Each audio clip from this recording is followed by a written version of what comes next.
mbokk yi ñu ngi leen di nuyu di leen ziara ANACIM moo leen indi laat seen xibaar météo dañuy dellu si waat ci alerte bi nga xam ni jotoon nañ koo def démb ANACIM doon leen yëgal ay taw yoo xam ni dinañu laal réew mi ndànk-ndànk tàmbalee penk ak bët saalum waaye tamit xaw a laalaale digg réew mi ci bisub talaata tey jii nii te loolu lañu jotoon na nemmeeku ci bis bi te incha allah ci guddib tey jii jàpp ëllëg ci fajar muy guddi talaata jàpp àllarba ci fajar taw yooyee dinañ ko nemmeeku ci gox yi féetee ca sow ca noonu nag mën nañ jàppale ni Dakar incha allah ci lay bokk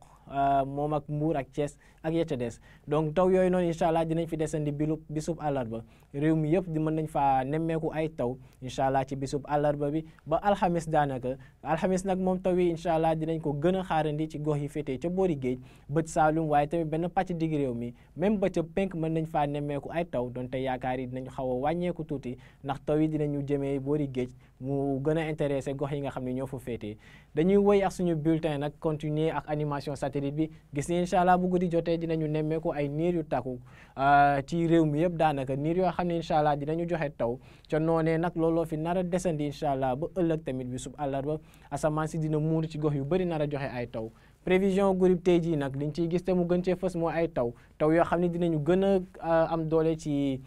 gox yi nga xam ne ñoo féetee ca boori bët saalum digg réew mi xaw a laalaale tuuti penk te ca noonee nag mën nañu yaakaar ni incha allah taw yooyu ci guddi tey ji jàpp ëllëg ci fajar dinañ ko nemmeeku ci gox yi féetee ca boori géej muy Ndakaaru Thiès Mbour wala sax ba daanaka boori Saint-Louis te ca noonee nag température yi nag dinañu xaw a wàññeeku bu baax ci yenn pàcc réew mi boori Louga dinañ fa nemmeeku ñaari fukki degré ak ñeent dinañu gis ni ñaari fukki degré ak ñeent yooyu dañuy fekkaat incha allah ca Tambacounda ca Kédougou nag ndax taw yi nga xam ne ñi ko fay xaarandi température minimale dina toll ci ñaari fukki degré ak ñeent bu ñu xoolee nag boori bët saalum ba xaw a laalaale benn partie digg réew mi température yi dinañu dox ci diggante ñaari fukki degré ak juróom jàpp ñaari fukki degré ak juróom benn ca noonu nag Ndakaaru moom température ñaari fukki degré ak juróom ñaar lañ fay xaarandi comme minimalu guddi gi ci ëllëg nag incha allah taw yi dinañ desandi ci réew mi ca noonee nag dinañ ko nemmeeku ci daanaka mën nañu wax réew mi yëpp sax nag taw yoo xam ne dinañu ànd ak dënnu te ca noonee nag ndax asamaan su muuru soosu température yi dinañu wàññeeku bu baax tàngoor gi duñ ko yëg trop ci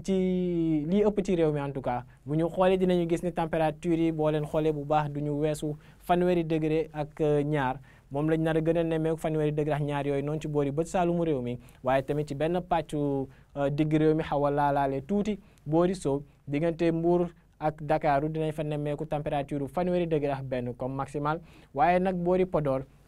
foofee la température yi di wéy di kawe nar a toll ci fanweeri degré ak juróom benn ak asamaan soo xam ne comme ni ma leen ko waxee dina muuru am ay taw yoo xam ne dinañ ko fa nemmeeku mu ànd ak dënnu donc mbokk yi dañuy dellu si waat rek ci alerte bi ñu leen doon yëgal di leen wax ni tamit taw yi jii nii nemmeeku nañ taw ci penk réew mi boo leen xoolee naataal gii di ngeen gis ni taw yi ñu ngi doon dugg si lii ci bëccëg gi la donc ca noonee jot nañoo nemmeeku taw ci penk réew mi waaye tamit ca boori bët saalum ba ci ngoon si sax daanaka taw yi tàmbale woon nañ ñëw ci boori Fatick ak Kaolack te incha allah nag bu guddi jotee jàpp ëllëg ci fajar taw yooyee dinañ ko nemmeeku ci littoral nord bi muy gox ya ca mel ni Ndakaaru Thiès Mbour yéeg sax ba boori Saint-Louis donc ca noonee nag bu leen fàtte ni tamit yi des ci réew mi dinañ wéy dafa nemmeeku ay taw ci guddib tey ji jàpp ëllëg ci fajar incha allah waaye tamit bisub talaata tamit bisub taw la ngeen xamee ko noonu ba ca alxamis te alxamis nag moom taw yi dinañu gën